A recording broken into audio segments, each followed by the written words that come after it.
there's many matrix undertones here. um, I mean, I think we might have covered this on a past podcast, but the idea that many people want to be exceptional, but they're afraid of being an exception, I think is such a it's wanting an outcome without the requirement that the outcome has.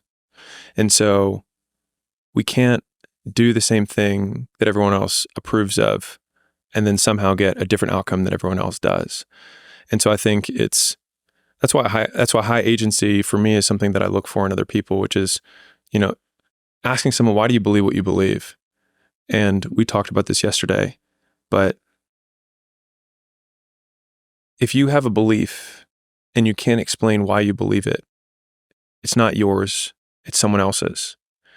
And most people walk around parroting other people's words for the vast majority of their lives. And so they basically act as recorders, where they clicked record at one point of their life and then they click play in another time in their life. And they're just clicking record, play, record, play, record, play over and over again. And the reason there's that, in my opinion, that other self that's behind it is because none of those words are yours. And so it makes sense that people feel alone and they feel like they're acting because they never say what they think. And as a result, they also sound like everyone else because they were never themselves to begin with. It's those first 3 lines. Admit it, you aren't like them, you're not even close. And it sounds quite sort of self-aggrandizing or kind of narcissistic in a way to, you're considering yourself as being above other people. I don't think it's to do with that. I think it's that so many people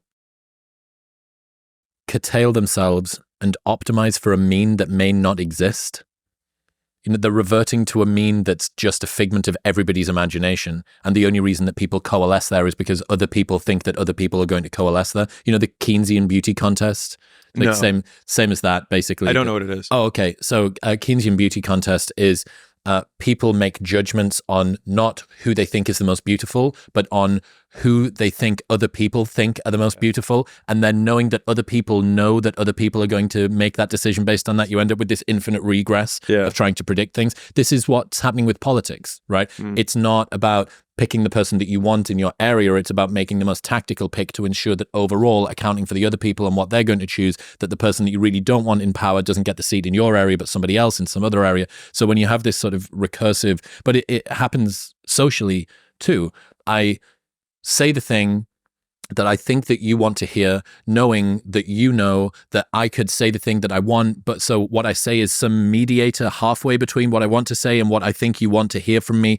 And it just ends up with people, nobody being themselves and everybody being some weird simulacrum of what they think everybody else wants them to be.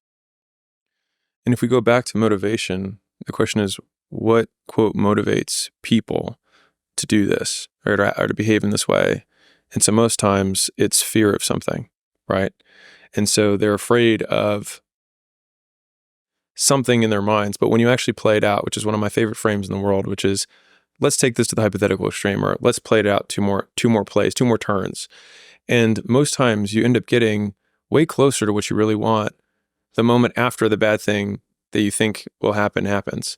And so we've discussed that there's so many amazing things that have happened in my life and your life and many people's lives that happened immediately after they get out, they have something bad happen. That